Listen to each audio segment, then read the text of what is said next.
गौतम बुद्धाचा पुतळा महाराष्ट्रात असं कुठल्याच पालिकेने लावलेला नाही आहे। आज नवी मुंबई महानगरपालिकेकडे आम्ही सर्वांनी मागणी केली होती।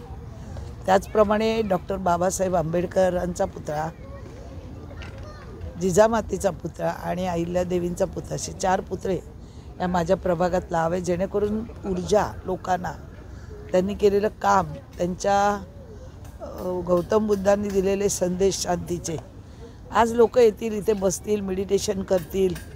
अनेक विद्यार्थी इथे येतात नेहमी कार्यक्रमाला।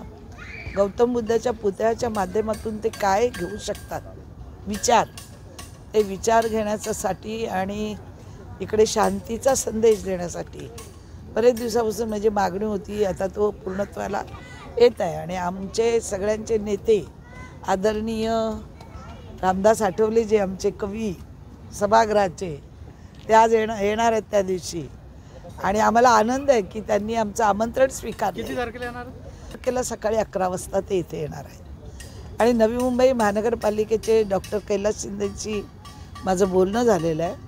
पालिकेच्या प्रोटोकॉलप्रमाणे हा कार्यक्रम इथे केला जाणार आहे। कारण काय होतं, काही लोक आता माझ्या विभागामध्ये प्रोटोकॉल तोडून स्वतःच कार्यक्रम करून घेतात आहे। त्याच्यामुळे असं होता कामा नये। ज्यांचा मान सन्मान आहे तो त्यांना मान सन्मान दिला पाहिजे। मग आमदार असेल, खासदार असेल, लोकप्रतिनिधी असतील, त्या माध्यमातूनच हा कार्यक्रम फार मोठ्या प्रमाणात होईल आणि पहिल्यांदाच असा भव्य दिव्य कार्यक्रम करण्याचं आम्ही RPIचा सगळे पदाधिकारी आणि सर्व पक्षाची लोक आहेत, त्याच्यात काँग्रेसचे पण फोन आले, इतर लोकांचे आले आहेत। अनेक पक्षामध्ये गौतम बुद्धांना मानणारी लोक आहेत, ती सगळीच त्या दिवशी बुद्धांसाठी इथे येणार आहेत आणि आम्ही सगळ्यांना आमंत्रित करणार आहोत।